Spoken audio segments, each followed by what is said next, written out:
카를로스 곤 회장은 1999년 부채가 20조 원이 넘어 사실상 회생 불가능하다던 일본 닛산 자동차의 회장으로 취임한 뒤에 겨우 1년 만에 닛산 자동차를 흑자로 전환시키며 일본뿐만 아니라 세상을 놀라게 한 인물입니다. 하지만 20년이 지난 지금에는 일본을 극적으로 탈출해 더욱 세상을 놀라게 한 인물로 기록되었습니다. 그는 탈출 후에 레바논에서 기자회견을 열었는데요. 이 소식은 일본에도 전해졌고 각종 포탈이 도배되다시피 할 정도로 일본인들의 관심이 뜨거웠습니다. 카를로스 곤 회장은 기자회견에서 이런 얘기를 했는데요. 일본에서 탈출한 것에 대해 나는 정의를 피하지 않았다. 불의를 피했을 뿐이라고 말했습니다. 또한 다들 미션 임파서블이라고 말했을 때 나는 닛산을 부활시켰다. 우리는 금융위기를 함께 극복했다. 금융위기가 거대한 해일처럼 일본을 강타했을 1999년 당시 모든 외국인들이 일본을 떠났을 때 나는 일본으로 돌아온 최초의 외국인이었다고 말했습니다. 그리고 이러한 말도 덧붙였는데요. 지난 17년 동안 나는 일본에서 롤모델로 여겨졌다. 나에 관한 20권이 넘는 책이 쓰여졌다. 그런데 이제 와서 일본 검찰과 닛산 중역들은 나를 차갑고 탐욕스러운 독재자라고 말했다며 분노를 드러냈습니다. 그는 어떻게 해외로 도망쳤는지에 대해서보다는 그가 애초에 체포되지 말았어야 했던 이유에 대해서 설명하기 시작했습니다. 일본 검찰은 자신을 탈세와 횡령으로 기소했지만 이것은 사실이 아니다라고 무죄를 강력하게 주장했습니다. 기자회견을 요약해보면 일본에 대해서 세 가지를 확인할 수 있는데요. 첫째는 일본의 후진적인 사법 시스템이라고 할 수 있습니다.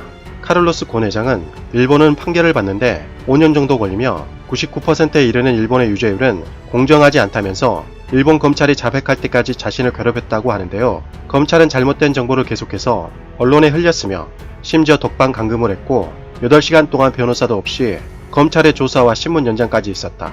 그리고 이것은 유엔의 기준에도 어긋난다고 강력하게 비판했습니다. 이 말을 듣고 귀를 의심했는데요. 변호사도 없이 검찰의 조사를 받는 게 사실이라면 일본에는 변호사가 왜 필요한지 의문이 들 정도네요. 그리고 왜 유죄율이 99%나 되는지 이해가 되는 것 같습니다. 저렇게 변호사 조력을 받을 수 없다면 검찰의 압박을 견딜 수 있는 사람은 거의 없을 듯하네요. 이러한 카를로스 곤 회장의 기자회견이 일본에 보도되자 거의 대부분 비판 일색이었습니다. 그런데 일본 변호사 업계는 후진적인 제도가 전 세계에 알려졌다면서 도리어 환영하는 분위기라고 합니다. 아마도 일본의 후진적인 사법 시스템이 개선되는 계기가 되지 않을까 기대하는 것 같습니다. 둘째는 바로 일본 정부에 대한 비판입니다. 레바논과의 관계 때문에 강력하게 일본 정부에 대해서 비판하지 않았지만 카를로스 곤 회장은 이런 말을 했습니다. 프랑스 기업인 르노가 점점 닛산에 대한 영향력을 확대하려고 하자 일본인들 중에 일본은 닛산에 대한 르노의 영향력을 제거할 수 있는 유일한 방법은 저를 제거하는 것이라고 여겼습니다. 그래서 이러한 사건이 발생했을 것입니다. 라고 우회적으로 일본 정부를 비판했습니다. 세 번째는 바로 일본 언론에 대한 비판인데요. 카를로스 곤 회장은 일본 언론에 대한 불신이 매우 컸습니다. 이날 기자회견에 참가한 언론사는 12개국 약 60개사였습니다. 하지만 정작 관련국 중의 하나인 일본 언론은 아사히 신문, TV도쿄, 쇼가쿠간 등 3곳에 불과했습니다. 요미우리 신문에 따르면 나머지 일본 언론들은 비가 내리는 기자회견장 밖에서 들어가지도 못한 채 스마트폰 등으로 기자회견 생중계를 시청했다고 합니다. 카를로스 회장은 일본 언론을 향해 기자회견에 출석할 수 있는 언론은 사실을 기반으로 뉴스를 보도하는 매체다. 다른 일본 언론들은 닛산과 검찰 당국의 말을 분석도 비판도 없이 그대로 내보내고 있어서 객관성이 전혀 없다고 신랄하게 비판했습니다. 이에 대해 이례적으로 일본 법무상이 모리 마사코는 9일 오전 0시 30분과 오전 9시 15분 두 차례에 걸쳐 임시 기자회견을 열고 카를로스 전 회장의 일본 사법제도 비판을 강력하게 반박했습니다. 아마도 일본의 후진적인 사법 시스템이 전 세계에 알려질 것을 우려해서 방어하는 차원인 것 같습니다. 모리 법무상은 두 차례 기자회견에서 일본의 사법제도와 운영에 대해 잘못된 사실을 퍼뜨리는 것은 도저히 간과할 수 없다고 밝혔는데요. 결백을 주장하려면 정정당당하게 일본 사법제도에서 재판을 받아야 한다고 주장했다고 합니다. 역시나 일본의 어이없는 반응은 예상을 벗어나지 않았습니다.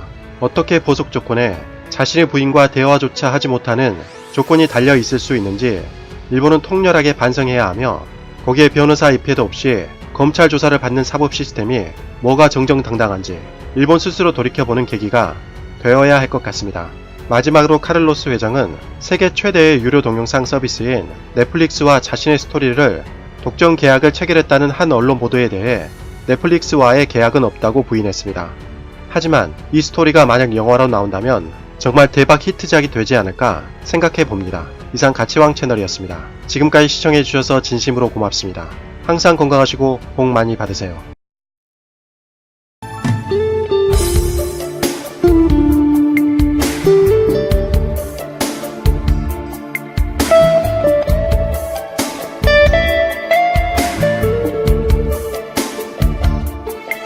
있습니다.